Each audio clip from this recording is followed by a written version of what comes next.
First time for Tuesday? No, everybody's been here before. So you're used to hearing these announcements, and as I go through these, if you haven't already silenced your cell phones, please do so. For the next 2 Tuesdays at 6 p.m., the Venerable Monks will be performing 2 powerful ceremonial healing pujas. On November the 25th, a Medicine Buddha Puja for physical and mental health and well-being. On December 2nd, a Green Tara Puja for protection, healing, and prosperity. You're invited to submit names for those not present. We will resume our weekly Medicine Buddha practice at 6 p.m. with Geshe Nagwang Pinde La in person and online Tuesday beginning December the 16th.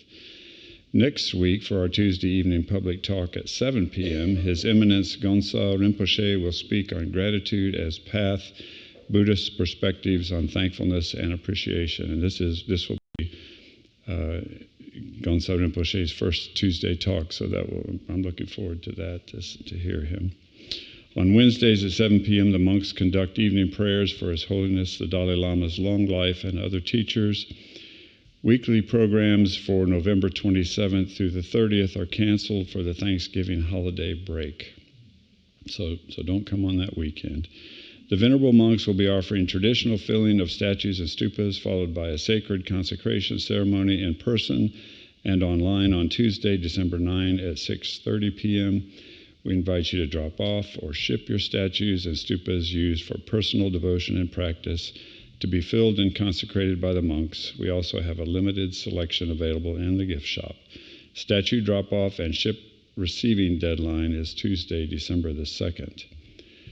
On December the 14th at 5 p.m., we will commemorate the anniversary of the Parinirvana of Lama Je Tsongkhapa. The Venerable Monks will lead a Guru Puja Sak offering featuring offerings of fruits, cakes, baked goods, juices, flowers, and candles. If you wish to bring a personal offering, please arrive by 4:30 p.m. to allow time for placement and arrangement on the altar. And now looking towards the end of the year-end retreat with Geshe Pindala will be held on freedom from the 4 attachments, an in-depth exploration on the obstacles to spiritual practice and the path to genuine freedom from December the 27th through the 30th. It will consist of 3 sessions each day and is open to all. It is free for current members. As you all know, please do not park on the grass along the driveway or behind the building. And you know where the overflow parking is off of Skyland Drive at the elementary school. Information on all events can be found in the lobby and on our website at drepung.org.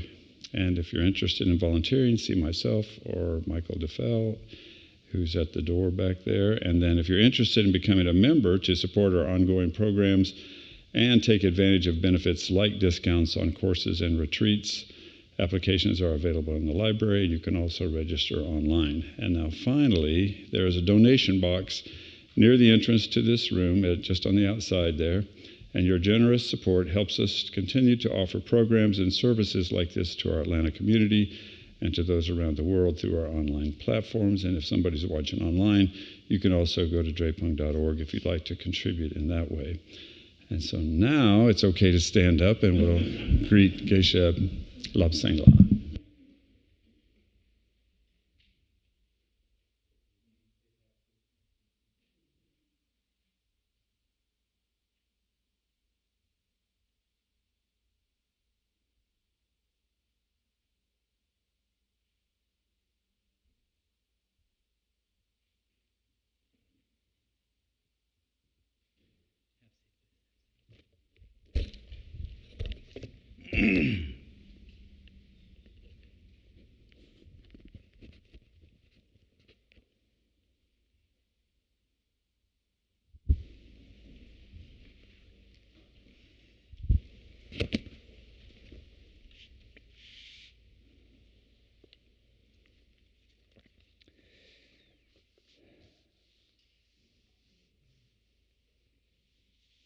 Good evening.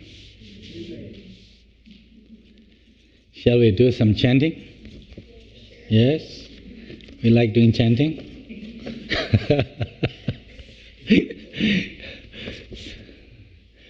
That's good. We'll do some chanting.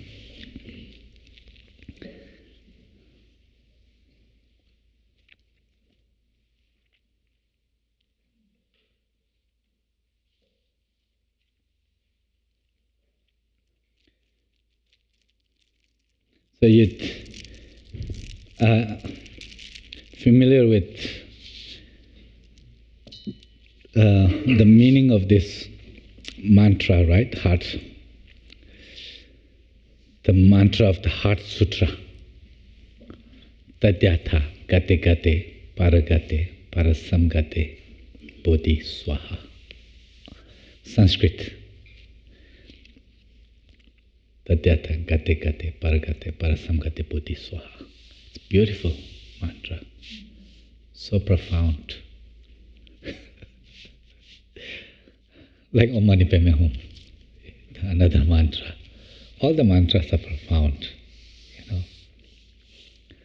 But the Tadyatha gate gate paragate parasamgate bodhi swaha is so special. It is thus, Tadyatha gate gate, go or gone, gate, go, gate gate, or gone, paragate, go beyond or gone beyond, parasamgate, go perfectly, beyond or fully beyond, where bodhi, enlightenment, swaha, establish the foundation. That is what the mantra is. Gone, or let's say gone, gone beyond, gone completely beyond, so be it. That is the mantra.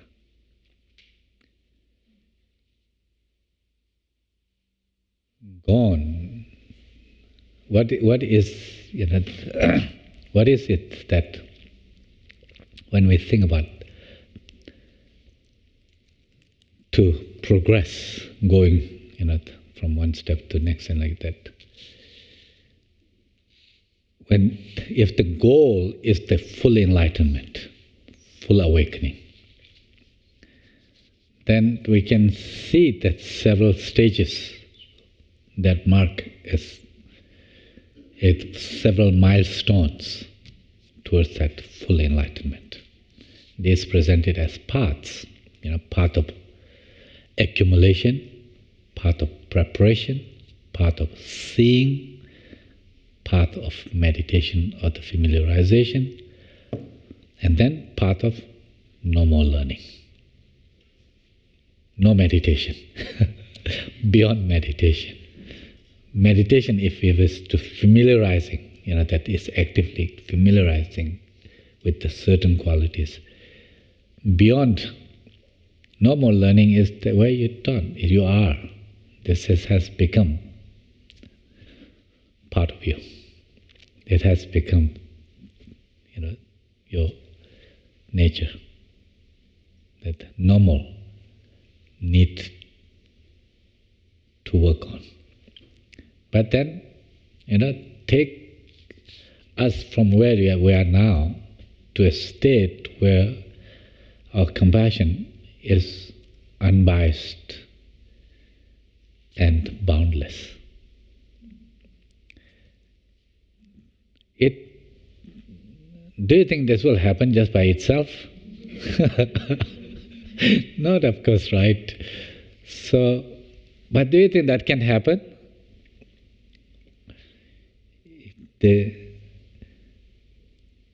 If the Buddhist tradition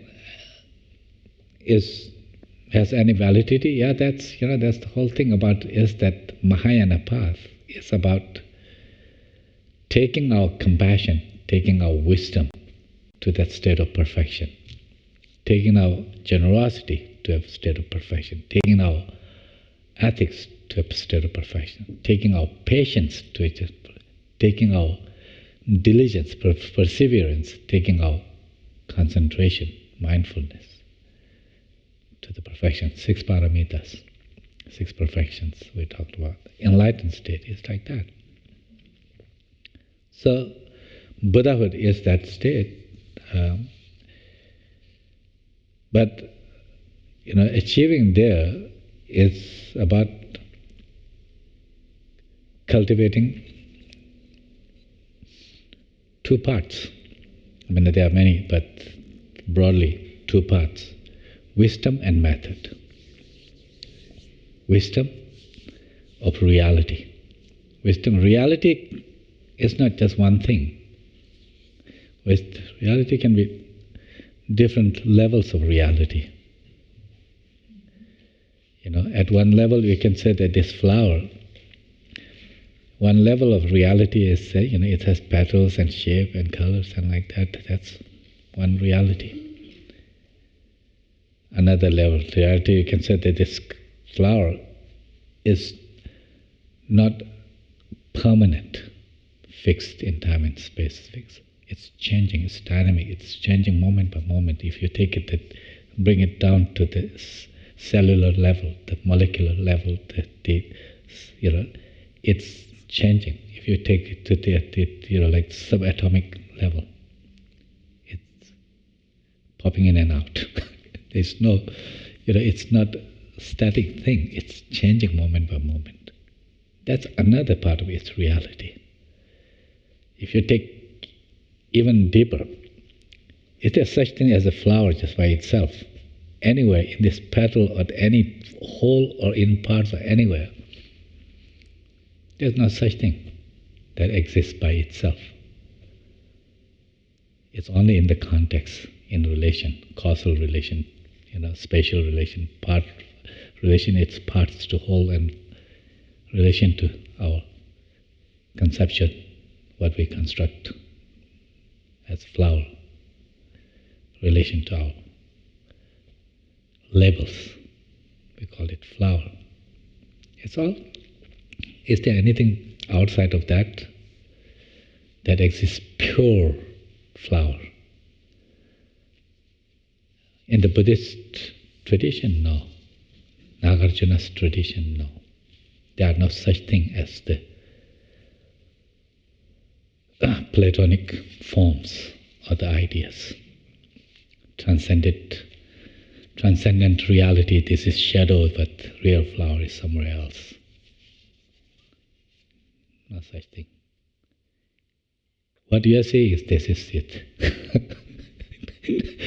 There's not a thing that as a pure absolute essence, just it's a miniature flower by itself with outside, independent of context, cause, conditions, conceptual thoughts, imputing it, labels, designating it. With outside of that, there is no such thing. That's the reality, ultimate reality. That means that everything, me, you, everything, we exist in a relational context.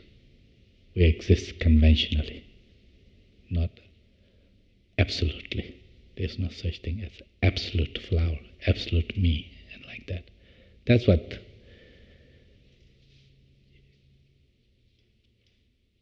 it's just looking at two sides. One way of saying that it does not exist independently. That is another way to say that flower exists,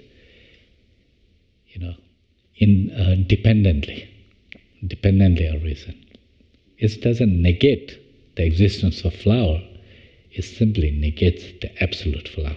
That you and I, everything is, we exist in a context, in a relational context. So ultimate reality, that is ultimate reality of each and everything. When we fail to engage, through this perspective, instead we reify, that something there, attribute something solid, concrete, independent there. That is the greatest ignorance. That is the misconception, fundamental misconception. It's an attribution error. We attribute something that's not there. That absolutely flower there. So, but we operate like that, when we see something I, for our ordinary mind, as if I exist just by myself. How often can you say that if I could be younger, if I could have my different body, younger body, I would like to have it. If I could have a little bit more joyous and like the mind, I would like to have it, as if I exist separate from this. The fact that we can think that means that we are relating to us as if I exist as, something that this is like I am like my body and mind are like the garments that I can change and switch if I can. And I exist like that. There's no such thing as like that. But that is the attribution error. That is the misconception. That is what. And that's when I am like that, you are there. I and your duality. From that, then we attribute this is beautiful, something appealing. I need it. This is not good. I need to push away. Basic drives of attraction and repulsion, attachment, aversion. It's coming from that fundamental misattribution of independent status to things. But that's our unenlightened mind. We can't escape from that. That's duality. From there, attachment, aversion, and that this gets magnified. And then that this gets bigger, then it's mixture of these three, what's called the three poisonous emotions. Afflictive, and jealousy, the greed, then all kinds of other afflictions. And then if it gets, more prominent, then it distorts our actions, behaviors, relations, interactions, and like that. Then not just getting a little fight with someone, then we create big bombs to destroy the whole world, whole communities like that. Where have we come? This is the problem of afflictive emotions that is rooted in that fundamental ignorance, misconception. So ultimately, the mind, its full potential of compassionate energy to be of help, we need to release ourselves from that misconception to transform that. And so that we need to have the little by little have more accurate perception, understanding, awareness of the world we live in, of ourselves, that we exist, not independent, absolute way, but interdependent. Conventionally exist, not absolute. And this perspective, if it is just intellectual, has no impact on no bearing on our behavior, actions, and like that. But if such a perspective become our perspective, personalized perspective, my conclusion, my conviction, aha moment, that's what happened, that yes, it clicks, that's how, that even though it may be very conceptually, that, but when it is our perspective, it's an experience. It has a certain tone, feeling tone to it that comes, like, it's not just abstract thought, thinking. It is in the body, in our chest, in our blood, in our face. It changes.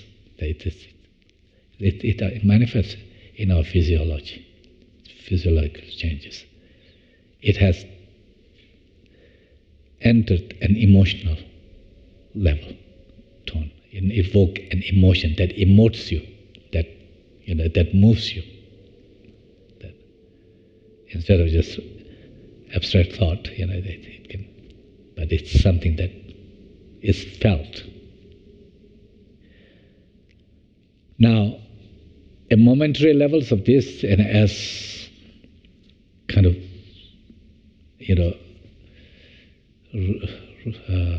much a relief it can be like that. If this remain momentary, it would not have that much of impact. We need to make that embodied, more sustained, make that our habit, our perspective, lens of our mind. Not only that, but take that wisdom to such profound levels that even the slightest tendencies for illusory way of looking at it, what it exists, to maybe not even conceiving but perceiving at the level of perception, that tendency to erode. You have to take that wisdom to deepest levels. When it becomes the fully just a totality of our consciousness, is about how the things are, existing independently, empty of being, itself by itself, in a fixed way. That is what this is. Gate, gone beyond, gone completely beyond to the full enlightenment. Bodhi, awakened, fully awakened, so be it. The milestones there, the first part known as the path of accumulation, this is where that you come to that, generally speaking, that perspective of reality to that gut feeling level, that we're personalized, it's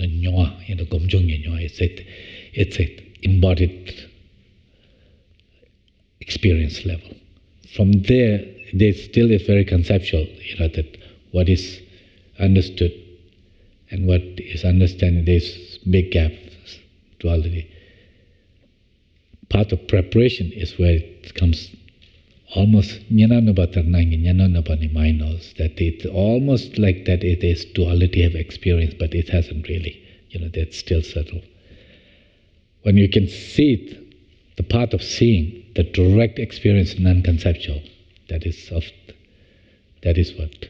But that is only direct experience at one level, but eons of layers of the imprints, the dispositions, it's still, to erode that, it will take time to, like they say, if you have a garment sitting in a smoky place for 100 years, it would become so dark, Applying soap one time, would that clear everything? No. It can remove quite a bit of the dirt. Then you apply again, that more come out. Apply again, more come out. You have to keep, that's the part of meditation, familiarization. Once direct experience, when we don't, it hasn't become a totality of our consciousness, then we can stay there in that meditative equipoise, but then we come out, and then again the duality and so forth still, that comes, even though it has they eroded our certain tendencies of strong anger and so forth and so on, but nonetheless it's, so that's why that again and again going into that meditative equipoise, that direct experience and immersing in that. Again and again. That's the path of seeing, the gone. through that to the complete enlightenment. That one, the subtlest of the smoke. What is that you call? What do you call it? If you sit in the stand, subtlest of the stand. When applying soap like that, if subtlest is gone, let's say if it is a white cotton garment, like that. When all is gone, it's a white cotton. There's not a trace of stain here. That's enlightened mind. That is what the full awakening is. And in that, that all qualities present. That is, so the Mahayana path is about this. Of course, here we are Swaha at the end. Why Swaha? Go beyond, go completely beyond into the Bodhi, the full awakening. So be it, or sometimes they will so be it. I don't actually know what that means. So be it. But Swaha, Shizuk in Tibetan is called Shizuk, means establishing foundation. Build the foundation, form the foundation to go beyond, go beyond, fully beyond into Bodhi. Because right now, like just by wishing that we could be sort of fantasizing, but actual establishing the foundation, that to have that personalized experience, have to build the foundation for almost non-dual experience, have to build a foundation to have the non-dual experience, have the foundation, take it to a deepest, deeper levels, the foundation for the complete removal of the stains. So it's aspirational. We have to take this as aspirational, otherwise we can become said that, oh no, after that I'm enlightened. I have met some people have come, said that I attended enlightenment last year. It's true, that there are a lot of places, second coming and all those things. You have heard about this, right? That we can trick ourselves quite easily. So it's better to remain very practical, very honest, humble, knowing that right now we can work, build little by little, but the aspiration can be there. We can, aim for full awakening, but work towards them as building foundations for that. Let's recite this in that spirit. Tadyatha gate gate paragate parasam gate bodhi swaha. Tadyatha gate gate paragate parasam gate bodhi soha. Tadyatha gate gate paragate parasam gate bodhi soha. Tadyatha gate gate paragate parasam gate bodhi soha. Tadyatha gate gate paragate parasam gate bodhi soha. And let's cultivate the four immeasurables of love, compassion, joy, sympathetic joy, and equanimity. May all beings have happiness. May they be free from suffering. May they find the joy that has never known suffering. May they be free from attachment and hatred. May all beings have happiness. May they be free from suffering. May they find the joy that has never known suffering. May they be free from attachment and hatred. May all beings have happiness. May they be free from suffering. May they find the joy that has never known suffering. May they be free from attachment and hatred. Just sit with that for a moment. Just let it sink. This deep feeling for all beings to be happy, to be free from suffering. And the joy in whatever happiness that they have.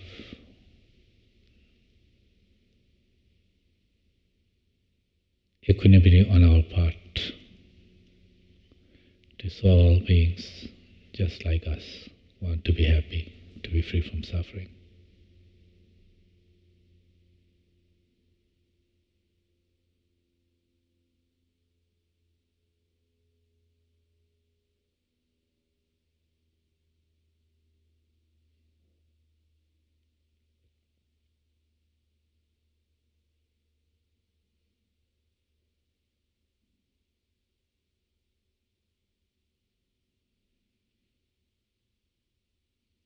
Thank you.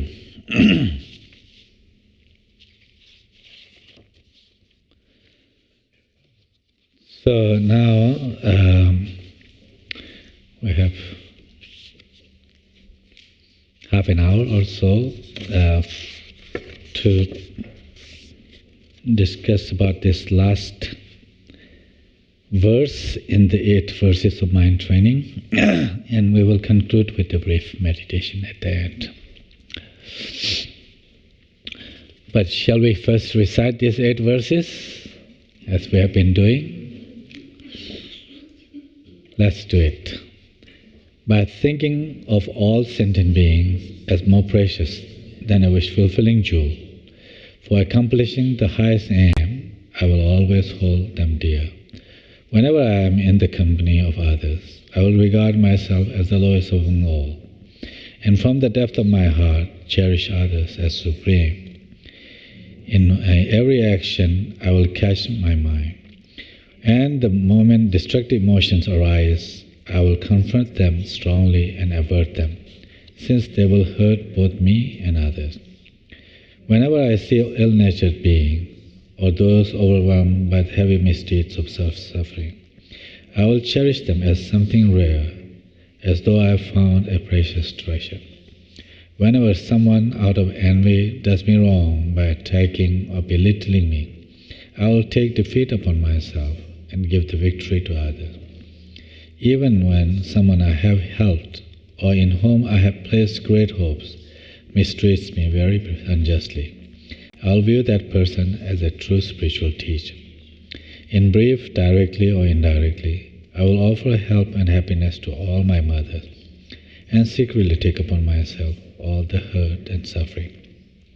I will learn to keep all these practices untainted by the thoughts of 8 worldly concerns. May I recognize all beings as like illusions, and without attachment gain freedom from bondage.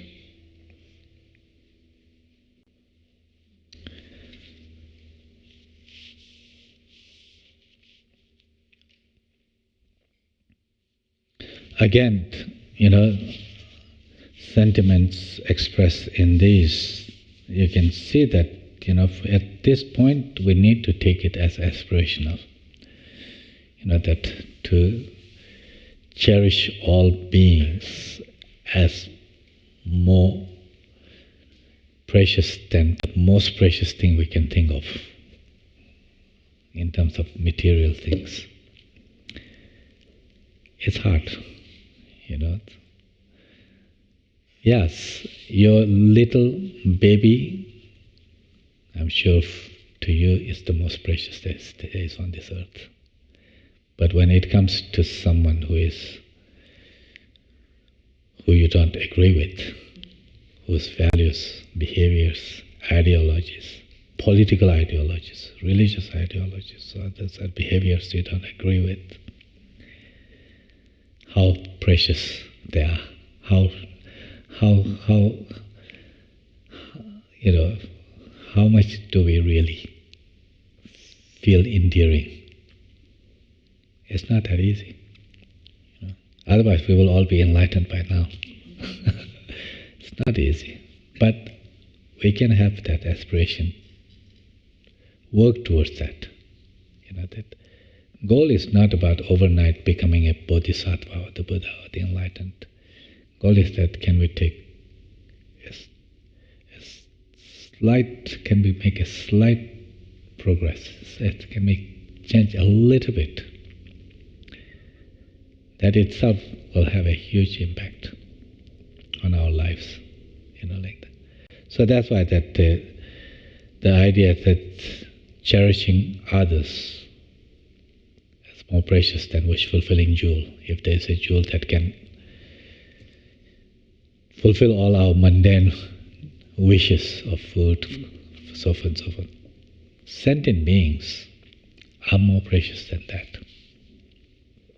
Because all the qualities we're talking about to attain full awakening, compassion, forgiveness, patience, love, and so forth, it has to do with the beings. You can sit and having compassion for a rock would not do that much good. You can have compassion for your neighbor, love for your family members, your colleague. That will change our relationship with them. That will change their lives. That will change our lives. We can sit facing a rock, saying, I love you, I love you, I love you. I don't think it will change the rock. That's any degree of small change is what will make a miracle in our lives. And it's how it is. So that's why that is Bodhicitta, obviously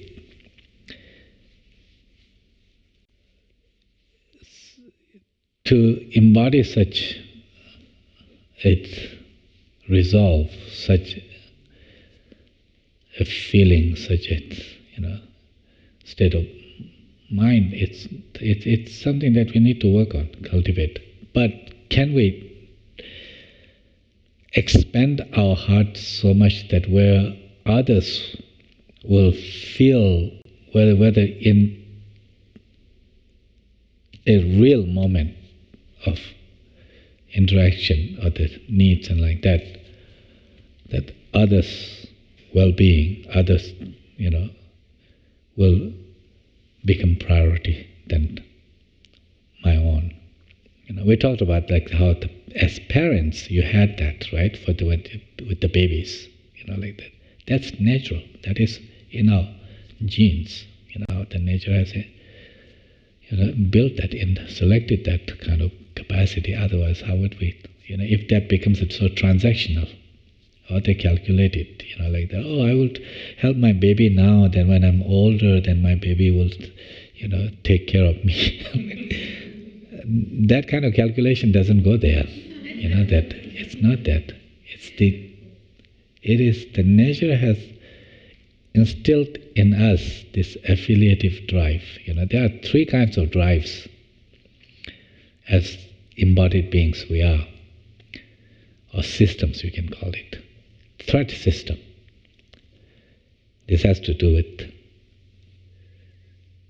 for me to survive, I will need to be able to notice something that might eliminate me. Threat system, to notice if there is a certain threat so that I can run away or maybe conquer, fight or flight. That system, that is what made possible from bacteria to human beings where we are today. That is an important drive that we have. Then reward system. Not just like that there is some possible threat and then we run away like that. Our survival and growth depending on approaching what is needed, what is conducive for us. That is the reward system, something that presents that is, when you have it you feel good, that protects you, that we approach. That is that without which then how even a bacterium will approach nutrients in the liquids, waters and like that. They go looking for that. Approach. One is withdrawal, one is approach. Earlier we were talking about attachment aversion from the duality. Remember, attachment aversion. These are there, that the basic drives. But for us, as we become a little bit more complex, nature did this miracle by selecting this affiliative system, affiliative drive. That is the bonding, that the mother's tenderness for the child. It's young. That's made possible for that one, whether it's birds, hatching from their eggs, or the born, from them, have this drive, that to protect, that bonding, the tenderness, warmth, tender feeling, endearing. That made possible that this little baby is totally helpless to survive, because now there's somebody else is protecting them, providing their needs. Not calculated like that, but it's coming unconditionally. Its biology is infused with that potential. That's how that's what the bonding, the tender connection, that's enough for whether it's a bird or dog. These days there are all kinds of YouTubes, like that. If you go to the YouTube, you find all kinds of, right, like that. So I like watching animals, like that, different animal behaviors like that. I don't know, these days it's hard to tell sometimes if it is really filmed or is AI generated. Little hard to tell, like sometimes. But there are, the other day I was watching this little cat. It's cat babies are in the little bin or the basket, and there's this tiger, like the big cat, not the cat like the tiger or like. And this cat is literally just attacking to protect the baby. Where does that energy come from? Like that. In that moment, this cat mother is feeling that, oh, my life is more precious than my baby's life. Is that coming from that state? Of at that moment, the baby's life is more precious than hers. You know, that's what I mean. That Dabeshinchivism, you know, that the bodhicitta has to do with arising from cherishing others more than oneself. It doesn't mean that you have to feel that I'm a trash, I'm nothing, no use, you know, no good, I'm nothing, I'm useless, you know, not like that. You have to value yourself, but that cherishing, you know, others, more than, you know, it's exchanging the priority. That when it comes to, like the mothers do that, fathers do that, you know, other people do that. I mean, that, you know, like in New York, you saw that a few years ago, somebody just total stranger who had fallen on the subway rail track that just jumped and, you know, covered, protected. That, where does that come from? We have these kind of moments in the times, you know, like that. The idea is that, can we expand that? Can we have that kind of tenderness? At least not to a level where others, that there's greater cherishing of others, that more precious, others more precious than, you know, one. Equalizing. Before that is equalizing, kote. Equalizing and exchanging self with others. I mean, it's not like others, me, others, but cherishing, equalizing the cherishing. As much as I hold myself precious, the other side as precious. Exchange part is that where that happens, like the mothers to baby kind of thing. Can we bring that to all, you know, towards the strangers, towards even adversaries, that whose ideologies we don't agree with? So this is, Lo-Jong is not easy. That's why these Lo-Jong practices remained quite private practices in the Lo-Jong tradition. Because, you know, nowadays, you know, in America, you all are very educated, and so, you know, then we have seen everything, you know, from childhood, so Hollywood movies to, you know, flying stars and all kinds of things, and they, you know, like, so it's not shocking probably. But in some simple societies, you know, a long time ago, you kind of present like this could really frighten someone. Shocked that, oh, how could I, you know, hold them dear the more than wish-fulfilling joy, hold my enemy dear more than this. This is crazy, you know, like that. This could be, you know, that whoever is teaching, they might beat them, you know. But really, this kind of things, you know, it's not something that is easily acceptable, you know. Even today, actually, that I think when you teach about even compassion, you know, now forget about at this level of compassion I'm talking about. Compassion for somebody who is done bad, who is doing bad.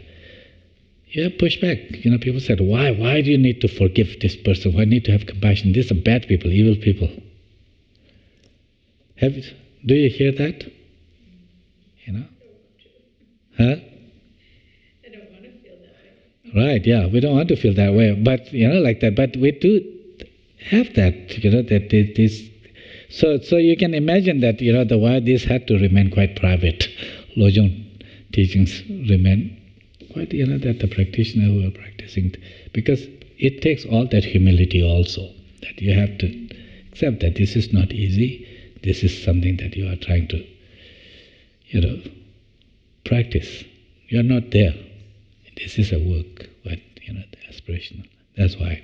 So that's why all the practices, you know, here, I mean, some of these are more easy than others, but, you know, like when you think about that, when someone you have helped, you know, think about for a mother, the mother helped the child, you know, that bringing up. To some degree, yeah, I mean, that, you know, It's natural to feel that when I'm old, they will help. But imagine if that child, instead of helping, it does something very unthinkable, like that.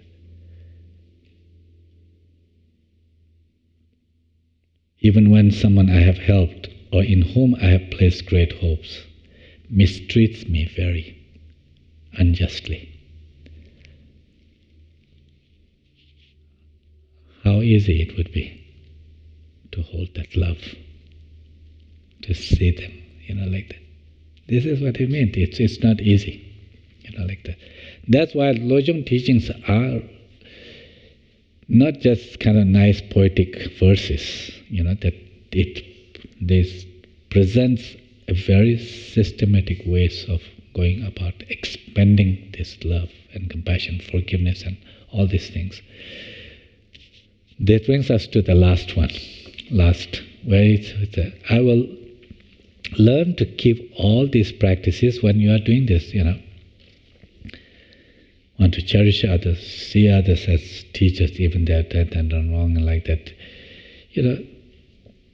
Not like that. Oh, I do that. If I try to do that, then somebody will think that, oh, he or she is such a great person. That praise me.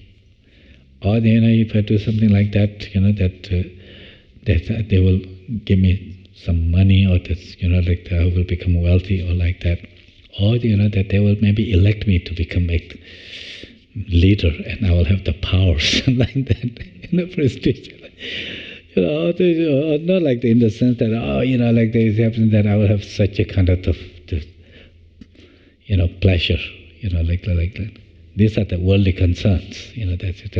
If it is conditional, this basically what is saying that may we be able to do this unconditionally, not conditioned by praise in return, wealth or things like that, or power, or just to feel good, kind of like that. Those are the 4 things that we crave. An opposite of 4, not because, if I don't do that, they will criticize me. If I don't do this, then they will not give me money. I will not have money. If I don't do that, they will not respect me, that I will not have the power, the status, and like that. If I don't do this, I will not have the pleasures, that comfort and like that. Those are, these are not necessarily unneeded, that we do need the pleasure, we need the wealth, which can benefit from when somebody like us, that when we have certain capacity to make a difference, that these are all important, But when we are fixated to those, if that's the motivation to do that, it can easily lead us into, when these things don't happen, then it can be very frustrating. That's what leads to anger and so forth, fears and so forth and so on. So that's why saying that, may I be able to have this kind of cherishing for others, be able to, and as I practice it, that practicing not, out of this mundane, desires, but rather for the sake of the well-being for others, compassion for others. Unconditional, especially it's may I be practice this in ways that it can become unconditional. Now it's not easy, like this. So that's why that ultimately, for us to be able to do that, remember earlier we talked, I spent some time before we did the recitation, we talked about what ultimate reality? Yes? Yeah? What did we talk about? The basic attachment aversions come from where? What leads to this?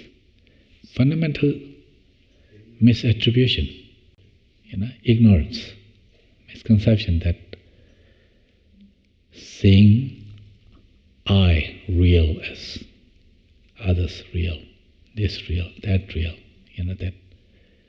that is what real not in the sense conventional sense, but absolutely real, that in itself. That is what, when you have that, then from that duality, then when we attribute to something desirable, something undesirable, then we don't want those impulsive, emotions arise, and that's from there. And then, if I have the praise I want, criticism is really bad, aversion like that. Those kind of things. The more you abhor criticism, you are exposing yourself to a lot of problem. Can you really be totally free from anyone's criticism? It's probably hard. Even the Jesus was crucified. Can you imagine? Even the Buddha was constantly attacked by his own cousin Devadatta and others. Criticism, the Dalai Lama, the other day I was talking about.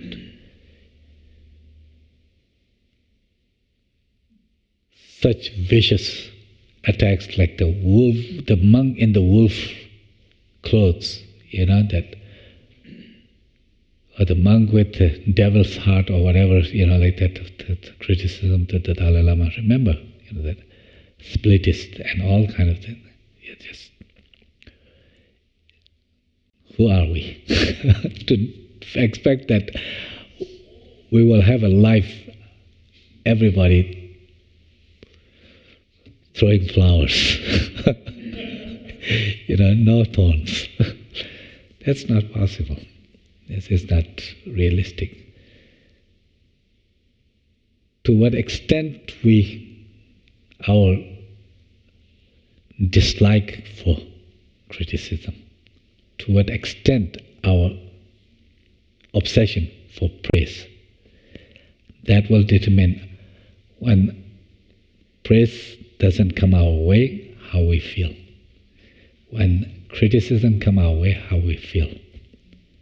That's what will determine. The more we abhor these four sets, that is pain, criticism,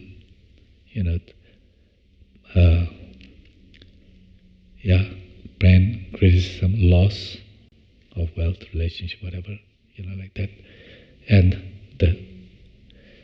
the power of repetition, that more loss of that abhor, when that happens, it's very frustrating. It ruins our inner peace, that unease that it creates. The more we are obsessed with the praise, the pleasures, the fame, or the name, that wealth and like that, they're just sake of wealth, like that, the more tormented we will be. Because when what we want is, if we see that slipping away, we will become very fearful, leading to fear, the frustrations and like that. When someone we see that preventing, interfering with us, what we want, that also frustrates us, and that those leads to anger or depression. Shanti Deva, when we talk about the Lo-Jong, we're talking about the mind training part. Remember, what is the seminal text in the Buddhist literature for the mind training teaching? Shanti Deva's Bodhicitta Avatara, Shanti Deva's Guide to the Bodhisattvas for Our Life, and a text called the Shiksha Samuccaya, Compendium of Training. These two are the seminal texts when it comes to Lo-Jong, that training in cultivation of such altruistic mind. And the ultimate bodhicitta, that is the wisdom, conjoined with that altruistic mind, the wisdom of reality that Shantideva presents. In the compendium of training, he nails down what our psychologists today are just discovering these mechanisms, to some degree. How many of you heard those? Some of you are very young. Those my age, there are not many here, but those who are, maybe.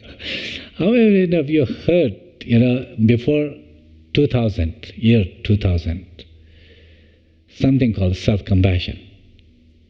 Have you heard about this? Before 2000? I'm asking before 2000. Yeah, this term in our popular culture, in the psychology, it didn't exist. That's used as a construct, psychological construct, self-compassion. It was Kristen Neff, that who, as a psychologist, is a psychologist at the University of Texas in Austin. She, created a scale to measure self-compassion. She heard this from a Buddhist nun in Bay Area when attending a teaching talking about we need to have compassion for all beings, but in all beings we ourselves are included in that compassion for ourselves also. That perhaps when she heard from that nun, I don't know when it is, but in 1989, His Holiness was having a conference with psychologists in California, and one of them was presenting was a Buddhist teacher, Sharon Salzberg. Have you heard about Sharon Salzberg? Yeah, it's an incredible master teacher, that has written so many wonderful books. In that discussion, that with His Holiness, that they were addressing today's problems in our world, and then she mentions that that one of our biggest struggles today is people having so much hate for themselves, hating themselves, blaming themselves, self-blame, And His Holiness, it kind of startled him. Self-hate? Don't we love ourselves too much? Self-hate, what is that? Like that. It may be a little bit of a cultural also, like that. But it's listening to them, Daniel Goleman talks about, I don't know if it is in that conference or not where it is, but in his book, there's a book Daniel Goleman, who was the author of Emotional Intelligence, has written, I think in Altered Traits, I think it's in that book, maybe it's Force for Good, or in some way it talks about how in that listening to them, His Holiness talked about, maybe in English, definition of compassion, we need to expand the definition to include compassion for self, oneself also. So that's what the Daniel Goleman referred to. But anyway, where I was getting at this was that, this thing called self-compassion, now it is everywhere, and the reason why it caught our imagination, attention so quickly is that because we are, in the modern society, we are so, self-blaming. So, that kind of this sense of inadequacy is so prevalent. That's why it's one of the drivers of burnout that is pervasive in professional life today, in the healthcare and others. That the blaming oneself, self-blame, self-compassion. That's. So when talking about the compassion, with the cherishing, exchanging the self with others, it is not talking about that one should not love oneself, one should not cherish oneself. In fact, it begins with the equalizing the cherishing. As much as you wish, the cherishing that one may have, cherish others. They too want to be happy, to be free from suffering, and then to work towards transforming there, like that. So that's why that this, when we Shantideva, he's talking about, this is where I was getting this concept like self-compassion now is so prevalent. How to understand, this thing that's so erosive, that kind of destroys our self-worth, sense of self-worth, lead, to self-criticism and blame and like that. There is in this Compendium of Knowledge, he talks about a concept called the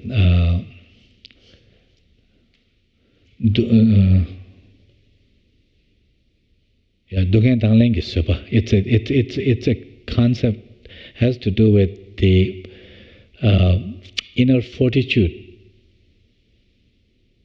to voluntarily accept our vulnerabilities.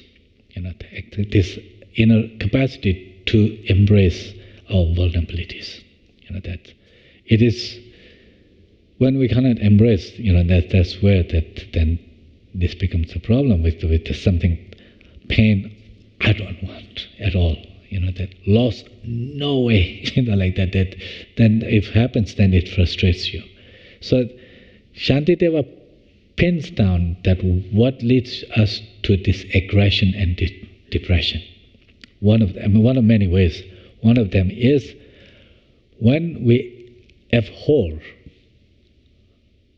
when we hate, dislike, so from the gut so strongly for those things, pain, loss, blame, like the criticism and so forth. In other words, suffering, adversities that in life, if we have just this strong dislike, don't want, aversion, don't like that, but encounter them anyway.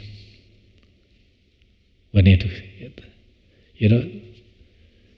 we don't want pain, but we do get sick. We don't want criticism, we do get criticized and like that. But the stronger our aversion for this, dislike, and when we encounter them, that's one set. Keep that in mind. And when we are obsessed with other sets, praise, wealth, pleasure, name, fame, power, and so forth, obsessed, but would encounter interferences, obstacles to that. What happens if we are coming from those two places and encounter what we don't want, or lose what we want, or some interferes with what we want? Do we sit smiling? Do we sit our chest with a warm glow? No, it creates inner frustration. Himedeva. It creates this unease, frustration. That is the fuel for anger or So that's what he gets that. And that's what leads to aggression or depression. Aggression or depression. Things that you feel that you can't handle that you feel that I'm hopeless, helpless, like that. Things that you can beat the hell out of them, then you get aggression, like on that. That's what happens. Isn't that a psychology supreme? That getting down to the mechanism of how anger and depression, that things that we are facing, so much in our society. What we need to do is, how can we mitigate this strong aversion and obsessions? May I recognize things as illusion, like illusions. And without attachment, gain freedom from this bondage that we are in, that we are tied to this. One moment we love, other moment we hate, like those kind of things. One moment we love my life, when we hate my life, it's just miserable. One moment I'm a god, I'm a nothing, like that. Those kind of things. This kind of, how can we become ultimately, it's saying that ultimately, to get over this illusion. That is to see all how we are interdependent, how we exist in a context, interdependently. Nothing exists independently. This is that, to overcome that duality. That if we do that, then there's no attachment, aversion. Then we are free from that bondage. Does that make sense? So Lo-Jong teaching is about, therefore, two bodhicittas. Conventional bodhicitta, that is the, love and compassion taken to the point where others' well-being becomes a priority. And to ensure that, to at the maximum level, to want to pursue your full awakening so that you can help all beings. So that's the bodhicitta, an intention, altruistic intention, to be fully enlightened, to benefit all beings. Ultimate goal is benefiting all beings. That is why it's altruism. Ultimate bodhicitta is that wisdom of emptiness or interdependence that is conjoined with that conventional bodhicitta, the altruistic heart. When these two are together, then Om Mani Padme Hum. That is the Om Mani Padme Hum. In this mantra, Om Mani Padme Hum, we talked about Om Mani Padme Hum, remember? What is money? What is money? Jewel. And what the jewel represents? Compassion. Bodhicitta, this altruistic part. What is Padma? Lotus. And what does that represent? Wisdom. Why? How does the lotus represent wisdom in this case? Sometimes lotus represents compassion, like in the Avalokiteshvara holding the lotus. How does this represent lotus? The lotus represents wisdom. Huh? Yeah, lotus may grow out on the mud, but it's unstained by the faults of the mud. The wisdom that us unenlightened yet, the wisdom is unstained by the stains of the confusion, ignorance, misconceptions, and so forth. Wisdom is, like that. So therefore, Om Mani Padme Hum, union. What we need is a little by little bring together in our life compassion and wisdom. If to the extent that we can make this part of our life, deeper part of our, that's how, our lives will become more and more transformed, in which it leads to our well-being, and most importantly, from us, around us, our family members, our colleagues, neighbors, people, whoever we are interacting, we will present differently.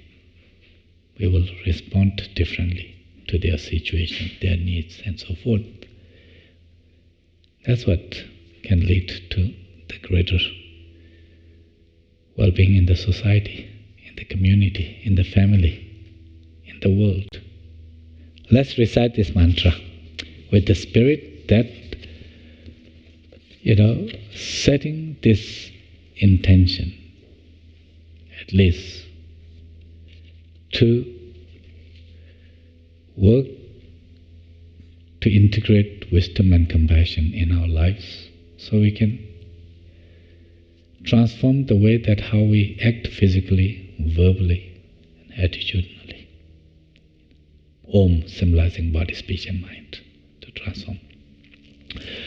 O mani padme hum, O mani padme hum, O mani padme hum, O mani padme hum, O mani padme hum, O mani padme hum, O mani padme hum, O mani padme, O mani padme, O mani padme, O mani padme, O mani padme, O mani padme, O mani padme, O mani padme, O mani padme, O mani padme, O mani padme, O mani padme, O mani padme. Please recite this dedication at the end in English. The verse, we can dedicate whatever goodness that has unfolded for us this evening through these discussions, reflections. Those positive forces we can dedicate for this purpose. May the precious and sublime Bodhicitta, not yet born, be born, and that which has not declined but increased forever. And let's take a moment to dedicate any goodness that has unfolded and will unfold as we bring these inner transformations through cultivating wisdom and compassion. Let's dedicate these towards greater good for peace, healing, harmony, and happiness for all beings. May there not be more wars, epidemics, and natural disasters. May enlightened beings appear among us in various forms as our teachers and other inspirers. Their teachings flourish and teaching holders live long.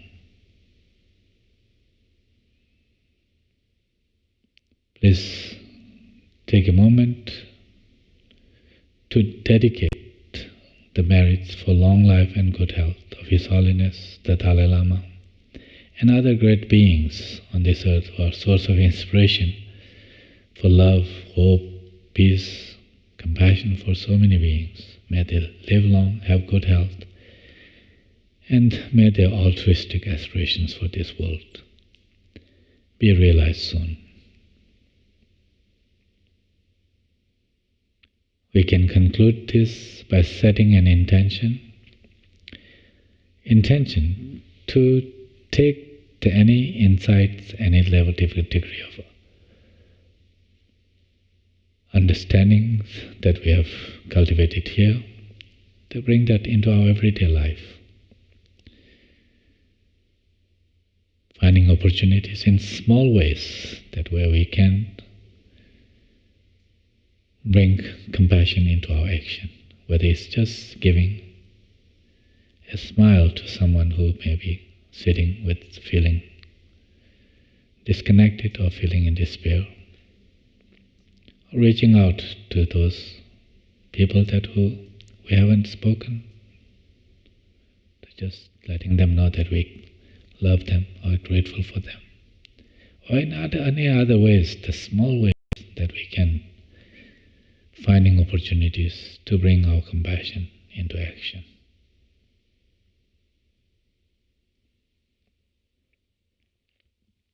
Thank you. Thank you so much. And this is my last Tuesday night here, and I will be traveling for a few months. But you all have wonderful holiday season. And next Tuesday, I think Rinpoche is teaching. And Geshe Pendula will be back soon, in early December. On the first, I will be leading the meditation this Sunday, so I'm leaving on the 24th, but the 23rd I am here. But I don't know, any of you attend, I know that some of you attend Sunday morning meditations. If you are attending that first Sunday of December, which is happened to be, this one is December 7th, I believe, that Geshe Pendula is not back then. And so one of my colleagues from Emory, our Compassion Center, Penny Clements, she will be leading the Sunday morning meditation at 11. If you are attending Vajrasattva practice on Sundays, that Sunday, Dr. Brad Pretty will be leading the Vajrasattva practice at 9:30, and 11 o'clock meditation will be Penny. She is a wonderful, wonderful teacher, leads beautiful practice, compassion practice. It will be basics, but I hope that you can attend. If you are around, please do attend. And then if you all are interested in learning in a systematic ways that how to cultivate compassion, not necessarily as a religious practice. I mean, of course, it can be religious. It can be. You know that CBCT, the cognitively based compassion training, that is offered through Emory University. If you haven't taken, if you are interested, are able to take, I would certainly recommend doing that. There is an app called Compassion U, Compassion U app. And those of you who are, I'm illiterate when it comes to technology, but if you are, of those of you who are, well equipped to use that, Compassion U that we have developed at Emory, not me, but a team, a professional team who translate teaching material into digital teaching. And then our colleagues who are well versed in young generation that born into technology, they're working with them. It's a developed Compassion U. It's a wonderful, wonderful tool. You can actually, register for that. The first kind of overview part, there's a lot of, there, basic there. That's free. You can try, that. And then if you find it useful, you can take the compassion course itself. It's a 8-week course, hybrid. You can do it with Compassion U and then facilitated sessions and like that. If you think somebody else might benefit, do inform them, because I think that these are the things that we needed today. Compassion is what we need today, more than ever, it seems like. Thank you so much. Have a good evening.